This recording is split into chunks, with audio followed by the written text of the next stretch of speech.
Most disturbing crimes in the Undertale community. Yeah, we saw one of these to do with Sonic. It was real bad. Go check it out if you haven't already. After you finish this video, of course. Yeah, you thought you could leave early. I'm not letting you leave early! These are some of the most disturbing crimes that happen in the Undertale community, and as the video goes on, they only get darker. Willowispz was a popular fan artist from Taiwan who started her digital art career way back in 2009 and primarily made short comics in the Team Fortress 2 or TF2 art style, which was very popular at the time, on her DeviantArt page. And Willowispz then began streaming in the mid-2010s, and by 2011 she'd become well known in the digital fan art community and started posting her arts on other popular platforms like Tumblr, Plurk, and Twitter. She also ran an account on a furry-centric art community called Fur Affinity, where she posted furry comics and art, an obvious indicator that she was an active member of the furry subculture. However, in 2015, Willowispz decided to join a new fandom, but little did she know that it was going to nearly cost her life. Wait, Undertale, as you may know, is a roleplay video game that completely took over the internet after its release in 2015. The goal of the game is basically to help a lost boy named Frisk find his way home from the underworld. Whoa! Endings which lost child! I will have you note their gender is not confirmed. depend on how the player chooses to play the game. Willowispz was also one of the many people that fell in love with Undertale, and for that reason she decided to do what she did best, which was to make digital art for the game. At first, many fans really liked Willowispz's art, but all of that love quickly transformed into deep hatred when she revealed that she was a Franz supporter. Franz being one of the most controversial character ships in the Undertale community. And in case you don't know, a ship is when fans of a movie, video game, or novel decide to pair two characters from their fandom into a romantic relationship. The Franz ship in question is between Frisk, the main character, and Sans, the skeleton. And the reason a lot of people strongly oppose this ship is majorly because of the age difference. In the game, Frisk is canonically a younger person, while Sans on the other hand is an adult in his late 20s. Now many people find this dynamic weird, since it essentially portrays Sans as a PDF file. So when Willowispz posted this art on the Franz ship on Tumblr in 2017, she got a lot of hate for it. However, it seemed like one fan felt the online attacks that Willowispz was facing weren't enough, and decided to let her know how they felt in person. In early May of 2017, a big anime convention was held in Taiwan, and since Willowispz was considered a very influential member of the Undertale community, not only in Taiwan but on the global internet fandom as well, she decided to attend this convention. During the convention, a fan actually recognized Willowispz in the crowd and immediately went to meet her. After they talked about her fan art and took a couple of pictures, the fan then handed Willowispz a box of homemade cookies as a gift. And Willowispz of course took them, thinking it was only a simple show of appreciation. But when she decided to finally enjoy these cookies, she was horrified to find out that it was quite the opposite. Upon getting home, Willowispz decided to take a couple of bites from the box of cookies, but it wasn't long into her sweet treat that something sharp and pointy pierced her tongue. God, I thought that was something they just told like kids on Halloween so they didn't get kidnapped. People will actually be putting razor blades and shit in cookies? Oh no, that's so... Chat, is it evil if I say that's so old-fashioned? Why are you doing that? God, really? Putting razor blades and fucking needles and shit in candy? That's how you get back at her ass? Oh hell no, man. She spat out what was in her mouth. What she saw absolutely shocked her. Inside the cookie was a huge needle baked inside. And so not long after the convention, Willowispz went on her Plurk account and made this post. Warning, these photos contain a lot of blood. I'm very sorry that I haven't had a chance to say my thanks for the convention, and I'm venting, but I received a needle in my dessert gift from the convention. Thank you, I have one more piercing now. I'm not trying to ask for comfort. I am only trying to tell everyone how serious this matter is, so do not comfort me. This matter is unable to be investigated and hopeless to be investigated. This matter has made me lost trust towards something, but from today onward, I will not be accepting any more homemade food by others. And more follow-up and notice will be posted, if there's any. Thank you for your attention. The needle injured Willowispz's tongue and mouth, but luckily she didn't actually swallow it. If she'd actually swallowed it, the needle could have torn through her esophagus or punctured her stomach. Someone had tried to make her suffer, or worse, lose her life. Willowispz also posted this photo, which shows the chewed out cookie that she spat out, bleeding from her mouth wounds and a long needle. A blog post also revealed that Willowispz had gone to the police and filed a report, but no official arrest was ever made. And since she had always been a public supporter of the Franz ship, a lot of fans believed that the attack was meant to punish her for promoting the disturbing ship, and some of them were even in support of the attack. While this theory was generally accepted, it isn't completely confirmed. And since there were no arrests made or hospital records following the incident, many of her fans actually believed that she may have faked the entire incident for attention and views. However, judging from how real the photo looked, it is unlikely that this was the case. But that was far from the only theory internet users came up with. The story would... Before we even continue, chat, if I go to a fucking... When I go, like, get big enough to get my own fucking meet and greet, If any of you guys give me food, promise you, we're standing at the table, I'm munching the food in front of your face. I'm trying it. If there's anything sharp, fucking knock your ass! You crazy? No. Waiting 15 minutes afterwards to check if the food is goddamn poisoned or something. You watching me eat the food. I'm gonna make sure it's good. And you ain't leaving. Security! When Willowispz suddenly restricted her social media accounts and wrote on her Twitter bio, jump you. Learn from the past. Moving on. I decided to reboot my social media accounts. Only for myself some space to breathe. I apologize for everything I've done. Although Willowispz didn't explicitly mention what she was apologizing for, a couple of people matched it with the number of unverified crimes that she'd been linked with in the past. No one knows the actual true reason for this, but a person at an Undertale convention had received cookies from a fan that was actually filled with needles. These were the following things they had done beforehand. Being accused of taking advantage of owing people's money, murdering pet birds. A Twitter user also wrote, "There's like literally zero evidence it was because of friends and the artist in question." Willowispz was also accused of pretty effed up stuff, violations, animal harm, etc. And with all these new claims, it began to look like Willowispz had quite a number of enemies before they could be attacked. But since everything basically still remains unconfirmed and no official arrests were ever made, it's pretty hard to say what exactly caused this murder attempt. But despite how disturbing this case was, the next case on our list shows how far the community can go just because they didn't like the way someone played Undertale. Everybody just acts like that's common knowledge when we've been playing it from the beginning as though 1 million internet people didn't say, hey, can you play Undertale and make sure you don't kill anything? Thanks, bye. I don't play games like that. Markiplier is one of the most famous creators on YouTube and is well known for being multi-talented in acting, filmmaking, gaming, and overall entertainment. He currently has over 38 million subscribers on his account and was even listed by Forbes as the 3rd highest paid content creator on YouTube in 2022. However, in 2015, Markiplier was almost completely cancelled just because of how he chose to play Undertale. After the release of the game in September of 2015, a lot of YouTubers including PewDiePie, Jacksepticeye, etc. decided to make gameplay videos of the game as a result of the positive reviews that flooded the internet. And so in November, Markiplier released a walkthrough of Undertale to add to his Let's Play series on YouTube, where he'd already played over 20 different games on stream. However, instead of the usual positive response to his videos, Mark's comment section was blowing up with insults and even death threats just because apparently he wasn't playing the game the right way. And it wasn't just the first video that got this kind of reaction. The next time he dropped another Undertale gameplay video, fans of the game came at him again. And when the negative— Isn't the whole point of Undertale to craft the story or based around the way that you play? That's why like there's 3 different endings. What the fuck? comments didn't stop after the 2nd episode, he gave up on making the 3rd one completely. You have to know the Undertale plot is divided into 2 main endings, which come from either choosing the pacifist route or the genocide route. The pacifist route basically involves the player not killing any monsters in their game, and befriending 3 of the secondary main characters, Papyrus, Undyne, and Alphys. While the genocide route on the other hand involves killing every monster, including mini, mid, and main bosses in every location in the game. The 3rd ending is the neutral one, which is basically the combination of both.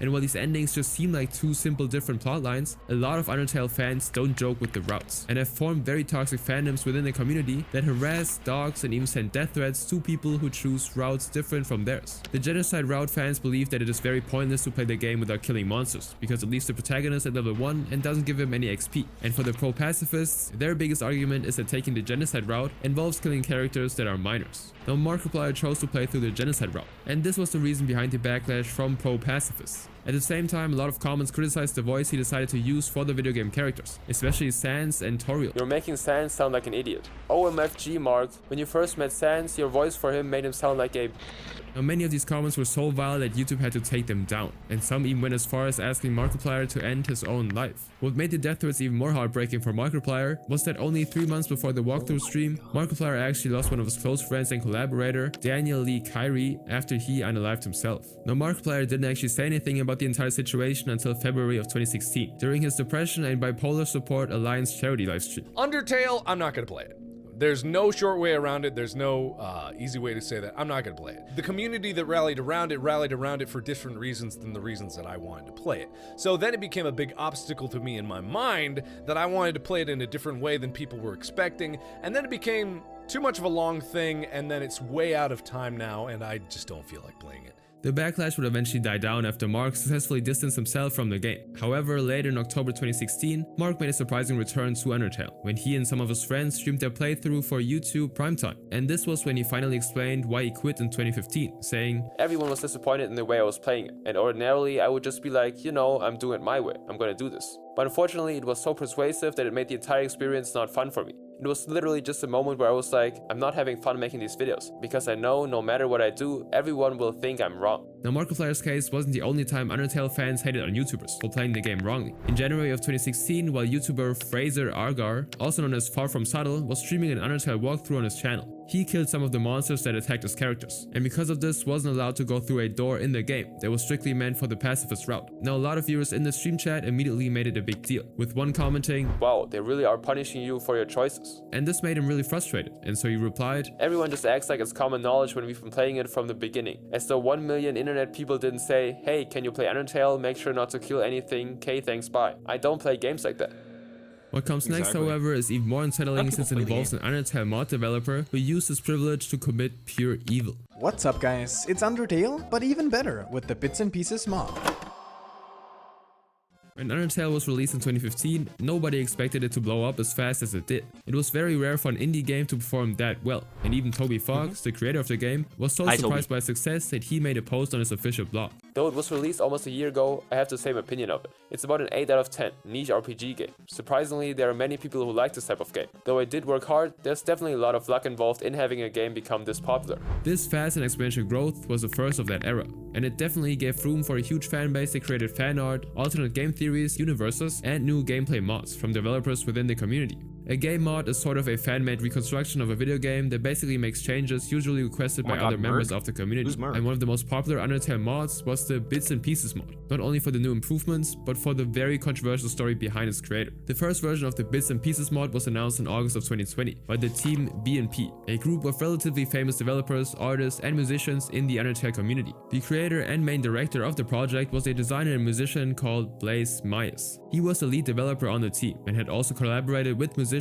on popular soundtracks in the Undertale community, including the very popular Spam CD and the soundtrack of the second chapter of Delta Root, a spin-off Undertale made by the original creator, Toby Fox. The Bits and Pieces mod introduced overhauled graphics, new characters, fight scenes, and locations, and even imported features from Delta Root. Team B&P also consistently left news updates on their Game Jolt page, and put out 25 mod versions by 2022, before releasing the main version in January of 2023, with 3 versions following in early November. However, on the 13th of November, Team B&P posted an update on their page titled "What's Next?" and it completely shocked everyone. We'd like to start this announcement by sincerely thanking everyone for their support you've given us in the wake of the incident. You're the best. The Undertale Bits and Pieces mod, as you may know it, will no longer continue development. We ask that nobody attempts to continue this project as we feel it is best left as is. We've decided to archive this page, as well as the current Discord server, and we'll be releasing what we had of the anticipated Susie update, in the broken buggy state it was left at. However, we're happy to confirm that this is not the end. Our team has been steadily moving towards working on a new mod project, one that's completely free from our previous lead influence. In fact, this project has been in the works behind the scenes long before the incident occurred. The new mod is none other than Undertale Project Harmony by Willowispz, which still aims to redesign the visuals of Undertale and add some extra content, only this time taking a more faithful approach. More updates coming soon. A new Discord server and Game Jolt page will also be popping up soon. Once again, thank you for standing by us, and we can't wait to explore what the future holds. The Undertale community was completely confused and at the same time devastated, especially with the statement indicating that their new mod project was going to be free from the previous lead influence, which meant that the team had a problem from the top. And when fans took note of it, a lot of theories started coming in about Blaze being a toxic leader and that he'd been abusing his power within the team. But the next day, the real reason for the mod's cancellation came out, and it was far worse than a common situation of power imbalance. That day, a Reddit user made a post titled Bits and Pieces mod creator arrested, which included a link to Blaze's official mugshot and incarceration details. According to the Barron County inmate database, Blaze Myers was arrested for charges of possession of illegal underage content and soliciting for very immoral content from young people. Blaze Myers had been using his Instagram account to view illegal content of people not of age. However, on the 9th of August 2023, the Instagram administration reported through Cybertip that there had been an exchange of 3 illegal files between 2 accounts, one of which belonged to Blaze. The police then began an investigation, and 3 months later, they received a warrant to search Blaze Myers' account. And by the time the police went through his computer, what they uncovered was the darkest collection of media imaginable. He'd been having intimate conversations with a younger person, and had asked that person to make illicit videos of themselves. And so on November 13th, the same day the B&P team announcement was made, Blaze was charged with 2 felonies, exploitation of a younger person and possession of explicit content involving a person not of age. In the Barron County circuit, he was held on a signature bond of $10,000. And on May 10th, 2024, Blaze pleaded guilty to the charge of possessing explicit content involving a person not of age. And so after all the court proceedings, on July 9th, 2024, almost 8 months later, Blaze was sentenced to 8 years in prison, with 3 years of confinement and 5 years of extended supervision, on the condition that he registered as an offender and never used the internet unsupervised again. In response to the entire controversy, the Team BNP official website was updated to remove Blaze from the credits on their work. And under the list of directors, the team added a note where Blaze's name is supposed to be, which read,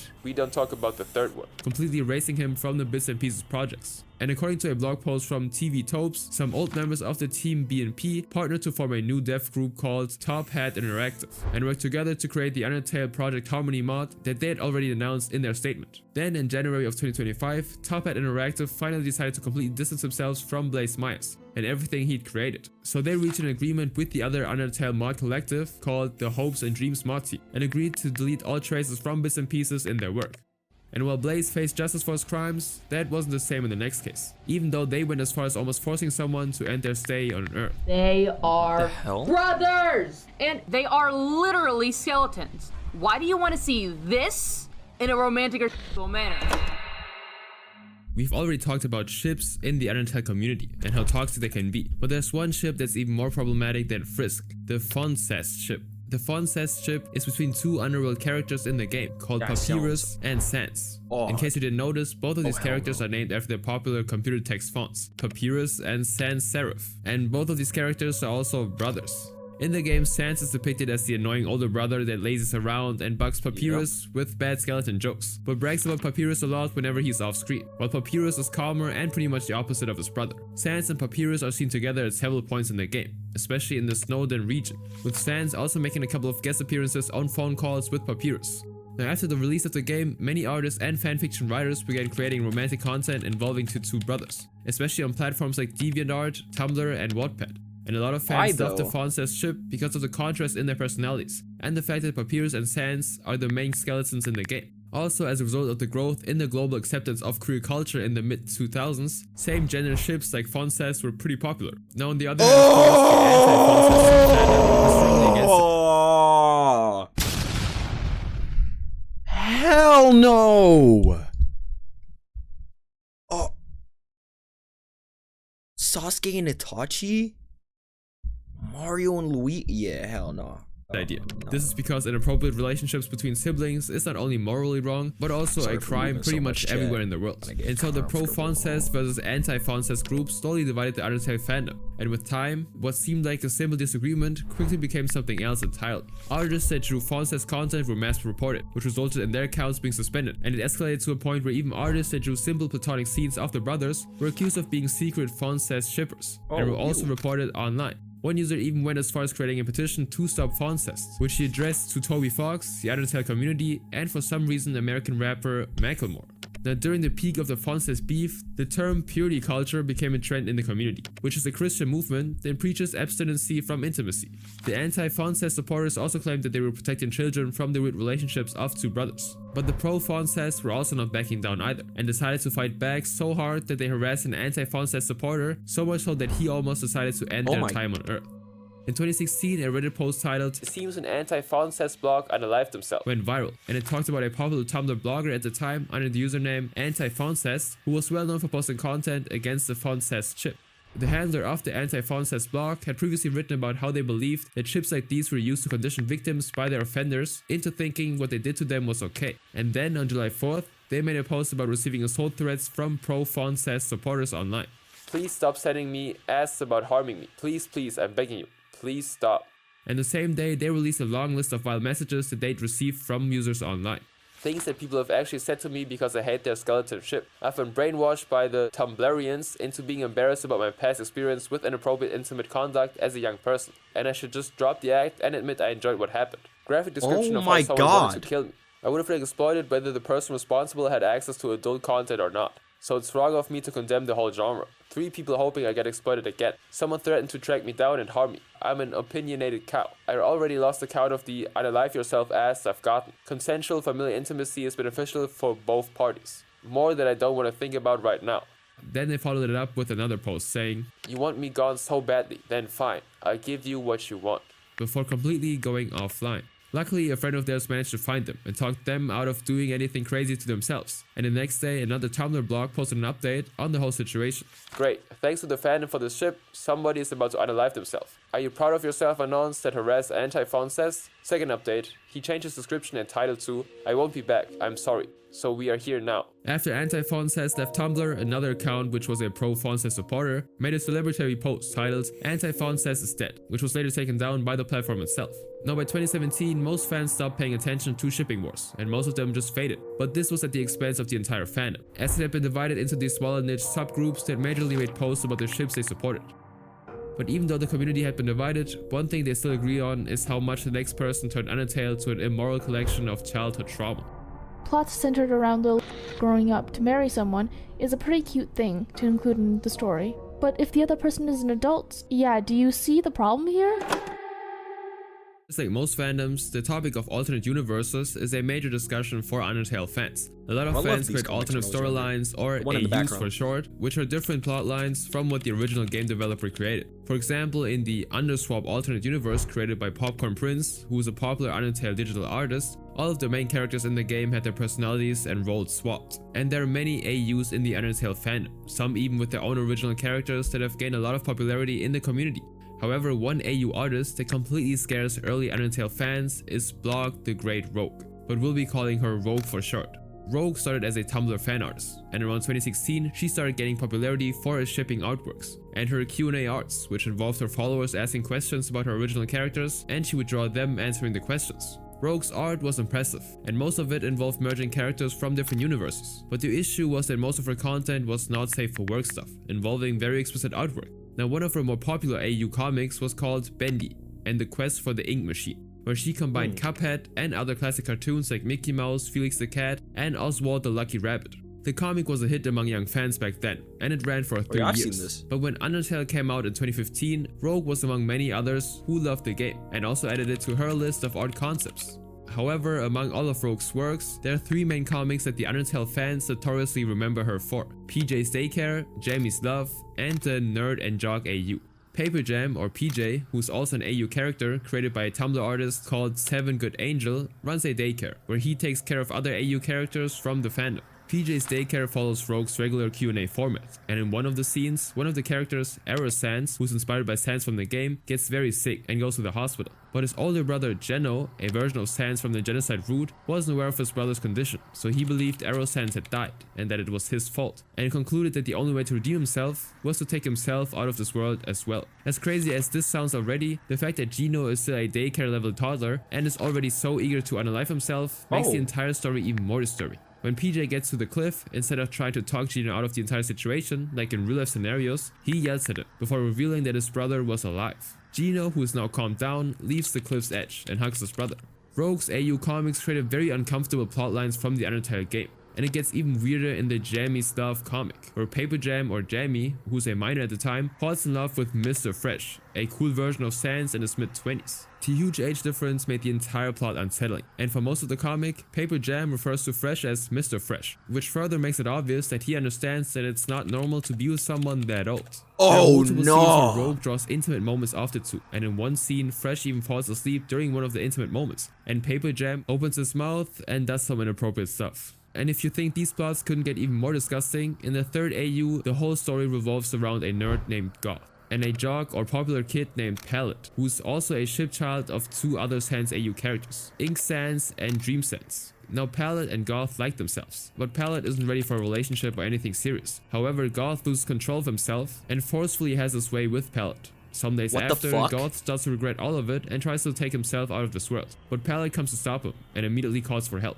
And then Goth asks her why she was calling for help, like she didn't want him to die. Palette, who is already manipulated at this point, then replies, "What are you talking about? I never wanted you to check yourself out of this world. That idea never even crossed my mind. Sure, I was extremely mad at you for what you did, but it's not like I never wanted to do that with you. I tried to stay loyal to our friendship, but you're just so dreamy. I thought maybe someday we can be lovers. I wanted to take things slow before, that is why I was shocked by what happened. I don't know if you remember, but I didn't really fight back or even call for help when you did that to me, because it wasn't just anyone that did that, it was you, and it made me feel safer. You don't have to feel bad anymore. I'm glad you were the one to take my V. I love you, Goth." Not only did Rogue make the fact that Pell was completely used so insignificant, she made him sympathize with the perpetrator and accept what happened to her like it was normal. Now, what made the comic even more problematic was that most of Rogue's viewers were not of age either, so being exposed to this kind of content could potentially condition them to believing that this was the kind of reaction a person who experienced such a traumatic event should have. Now, this isn't peculiar to only this comic. In most of the comment sections that talk about her old content, you can see most people in the comment section talk about how they didn't understand these things back then, because they were way too young. I was about to when I found these comics, and it was definitely a big contributor to me letting myself get harassed online. Normalizing these dynamics is predatory and disgusting. A guy who took advantage of me made me read these comics when I was... He made me think these filthy things were normal, and it took literally years for me to notice they weren't. Thank you so much for talking about this. The way these topics were portrayed in the comics is just disgusting. When all of this controversy reached Rogue, her response made it clear that she didn't unknowingly make all of this, and was in fact aware of what she was doing. In a very long Tumblr post, she wrote, I ain't fazed by any of this, especially after 2016. A lot of poor souls that used to be on Tumblr talk about their younger selves on YouTube, and how they just wanted to draw out of proportion, obviously deprived from reality just for giggles, and how they got beaten to pulled for it. That weird, obviously non-realistic always finds a way to become something political to these people. Like, are you all proud of yourself for almost ruining those people's lives just because they drew something you didn't like? Hell, most of them were kids when they first joined Tumblr. I'm lucky I was an adult when I joined the internet. She then ends her long post saying, if you want to make a rant about something or someone you don't like, go ahead, but don't assume gross, creepy things because of it. Here's an example to think about. In the Undertale fandom, a lot, and I mean a lot of people, are into Foncest, aka Sans X Papyrus. Another ship I hate. And they are brothers. Think about it. Do you really think that all those people are actually into sibling intimacy? For a long time, most of Rogue's content remained on the internet, until 2018, when a lot of her content was removed from Tumblr, after the platform announced a ban on adult content in 2018. Rogue might have completely altered a lot of innocent childhoods, but this next person's case is a systematic spiderweb of manipulation and taking advantage of people, all under the disguise of a video game community. Welcome back to my Undertale casual Let's Play. Oh, last one was real bad, man. Shay was one of the most popular Undertale and Deltarune content creators of the early 2020s, and was well known for the ironic frog-faced persona. But while Shay was cementing their name as one of the biggest Undertale YouTubers, what they were doing behind the scenes was far worse than anyone imagined. They started making videos This is the one YouTube you guys were talking about. Particularly speedrun content, which was made popular by streamers like Summoning Salt and TGH. Now, when they started making speedrunning content, they actually played The Legend of Zelda. But then around 2021, they decided to switch to Undertale and Deltarune speedrun videos. And it didn't take long for them to become famous in the community. And in just 4 years, they had amassed over 350,000 subscribers on YouTube and about 50,000 on Twitch. They also took part in multiple public speedrun tournaments, and in 2021, they became the world record holder for the fastest completion time of an Undertale genocide campaign, with a total time of 1 hour, 4 minutes and 21 seconds. Now, Shay was also active on online Undertale communities, where they made Undertale meme art, had a piano cover playlist of soundtracks from the video game, and collaborated with various Undertale mod developers. However, on November 18th, 2025, Shay would do something that nobody predicted, and it would go on to destroy their reputation overnight. Out of the blue, they went offline on their social media accounts, including the Discord speedrunning service that they owned. And the next day, they left the Calamity mod developer team as well, that they had been a part of since 2024. Now, a lot of fans were confused, and a couple of them started making threads on Reddit, trying to understand what really happened to them. So the very next day, another popular Undertale speedrunner, known as Willy J, posted a statement to the community on Twitter. We're aware of the concerns over the current state of Shay's community, including but not limited to them stepping down from various leadership positions in UT/DR speedrunning communities. Due to the sensitive nature of this, we cannot disclose more information about this at the moment. We're working behind the scenes and we will be able to share more information with you in the near future. But this just raised even more questions than answers. And so just 2 days later, Willy J returned to Twitter and made a post that completely shook the Undertale community.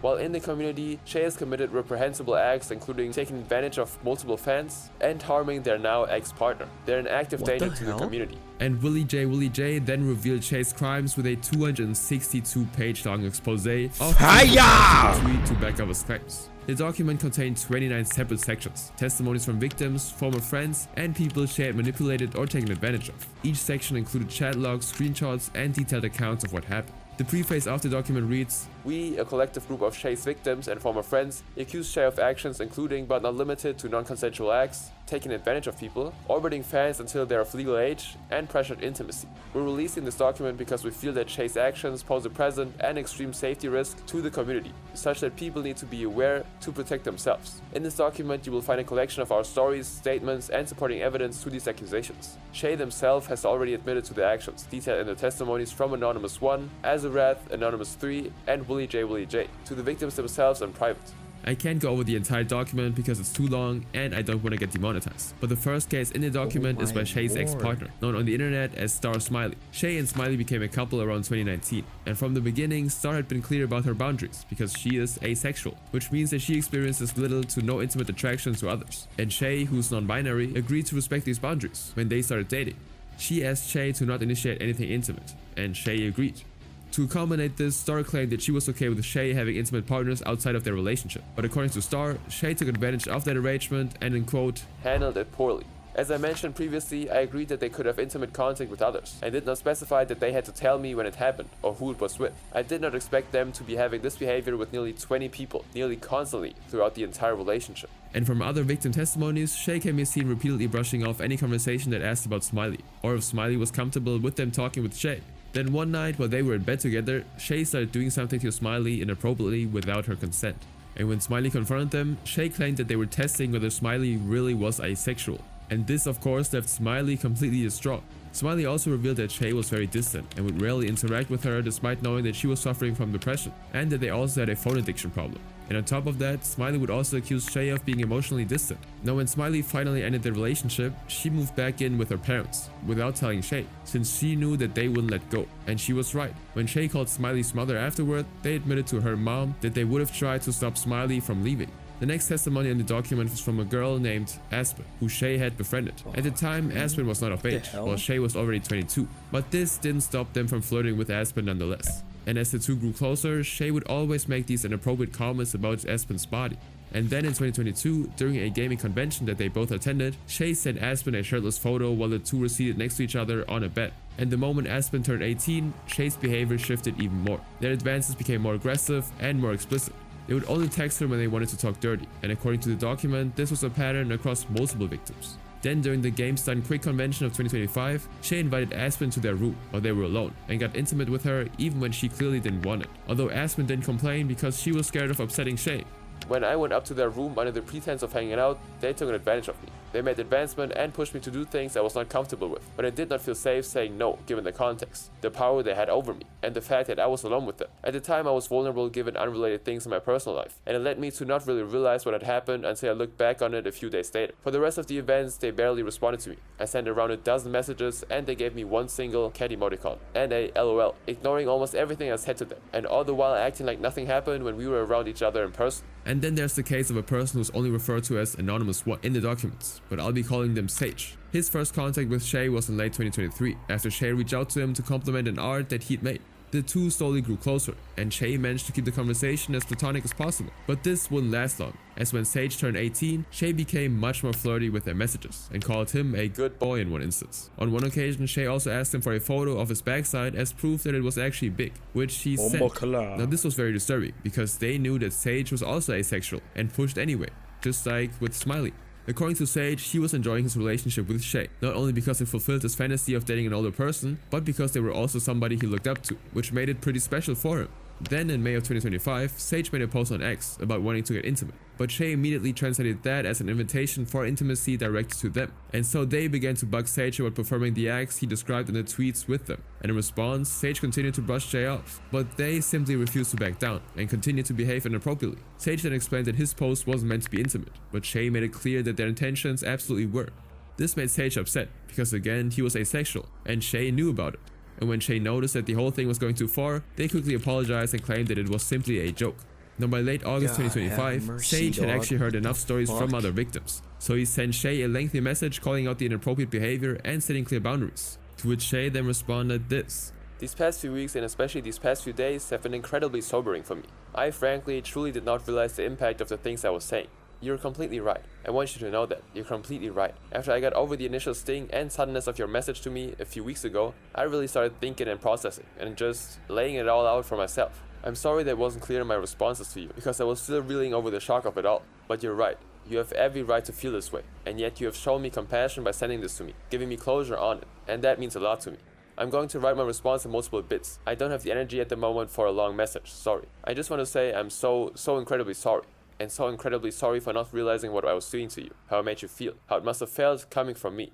But even after this apology, Shay would then immediately blame Sage for hurting their feelings by confronting them at night when they were tired. They claimed that Sage and other victims were making them hate themselves. And this wasn't all, as Sage was just one of the 21 victims who came forward, with another one, Anonymous 11, who I'll be calling Ben, stated that during a gaming convention they attended in 2023, when Shay went in for a goodbye hug with Ben, they picked him up from the ground and pressed their private part against him. Then during another convention in 2025, when Shay went to visit Ben in his hotel room, they tried to force Ben to lie down next to them, and even pulled him down to the bed. However, Ben was lucky that his partner, who was also in the room, managed to come to his rescue.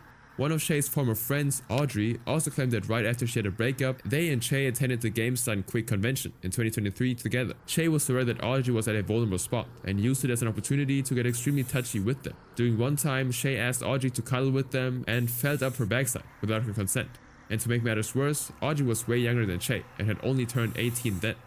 And Anonymous Victim 3, who I'll be calling Jay, claimed that during a convention while they were both in her friend's room, Shay came to lay with them on the bed they were on, and forcefully cuddled with them, even when Jay made it clear that they wanted their space. Shay then pressed their third leg against Jay's leg, and when Jay voiced out their confusion, Shay acted like they didn't understand what they'd done. Now Shay later debunked Jay's story and claimed that they were only trying to see what was on their phone. Now, hours after Willie J's document went live, another Undertale creator named Gibbles GD released her own 15-page document detailing her and her partner Ava's experience with Shay. According to Sibbles, while a lot of people believed she and Shay's relationship was strictly based on Undertale-related topics, she claimed that they also had some sort of flirtatious connection that was initiated by Shay. Sibbles also claimed that Shay would often ignore work conversations and only pay attention when she was being flirty. At the same time, Sibbles' partner, Ava, who was a YouTube editor, was looking for work and eventually got hired by Shay, but they would constantly ignore Ava because she only cared about conversations when they were flirty too. Shay also provided very little material for her to work with, and on some occasions she would have to beg Shay to reply to her. So since Sibbles knew how to get Shay's attention, she would decide to offer Shay an explicit photo in exchange for answering Ava, and they immediately agreed. But even after she did what Shay wanted, Shay didn't give Ava the materials until the last day of July, despite her asking for it before July even started. Now, even though Sibbles consented to send this photo, it was out of desperation. And in the chat, she clearly tells Shay that she and Ava really needed the money, which means that Shay clearly knew that they were practically granting a favor in exchange for explicit content. Then in the doc, Sibbles, who's dyslexic, revealed that she once made a post asking people to stop spamming the "I can't read, I'm an Undertale fan" meme in her comment section. And when she told Shay to help her out with the situation, Shay told her that they couldn't because they actually created the meme and didn't want people to stop using it. Shay simply didn't care about the fact that Sibbles was getting hate online and only wanted their meme to keep going viral even if it meant that her friend kept getting hurt. They also asked Sibbles to delete a tweet where she complained about the meme. And when all this came out, a lot of fans simply couldn't stomach how evil one person could be. And so within minutes of the document going public, Shay appeared in a Discord server and admitted to practically everything and simply said that they were taking a break from the internet to seek professional help. And there have been no updates on Shay since. No, man. These people are evil. You notice how a lot of people only be seeking professional help after everything comes out? Like, what the hell is this, man?